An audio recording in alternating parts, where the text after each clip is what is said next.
दोस्तों कैसे हैं आप सब। तो दोस्तों फराह खान ने लगाई क्लास किसकी, प्रियंका और टीना की। मेन जो क्लास लगी वो टीना की लगी। और प्रियंका तो हर बार इस चीज़ में आई जाती है कि वीकेंड के वार में बिना प्रियंका की क्लास लगाए वीकेंड का वार सफल नहीं होता है। तो उन दोनों की क्लास लगी और जहाँ मेन मेन जो पॉइंट थे, कुछ पॉइंट ऐसे थे जो मतलब यूज़ होने चाहिए थे या जिन पर बात होनी चाहिए थी वो नहीं हुए।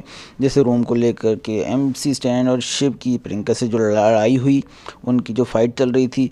उसके अलावा जैसे प्रियंका टीना खाना खा रहे थे और वो उठ करके वॉकआउट कर गए वहाँ से, ये बात। और मेन बात तो ये थी कि टिकट टू फिनाले के लिए किसी से कुछ पूछा ही नहीं गया। निमृत के पास था, निमृत के पास ही रहने दिया गया। शिव ने या एमसी स्टैन ने या मतलब किसी ने भी उस पे अपना कोई व्यू नहीं दिया। और ना ही फरहान ने ये पॉइंट रेज़ किया कि भाई शिव, क्या आपको ये ज़रूरत नहीं थी? क्या अर्चना, आपको टिकट टू फिनाले में जाने की ज़रूरत नहीं है? या आपको लगता है कि आप वहाँ बस ऐसे ही पहुँच जाओगे बिना कुछ किए हुए? तो टिकट टू फिनाले अगर एक बंदे के पास है और आप अपनी तरफ से बिल्कुल इनिशिएट नहीं कर रहे हो कि आपको वो चाहिए, तो आप क्या चाह रहे हो कि आपके फ़ैन आपको ये देखें कि आपने ये जो टिकट टू फिनाले है वो किसी को दान कर दिया? क्या लगता है आपको? और अगर आपको फाइनल में जाना ही नहीं है, टिकट फिनाले नहीं चाहिए भाई, आपको विनर बनना ही नहीं है, तो आप शो में आए किस लिए?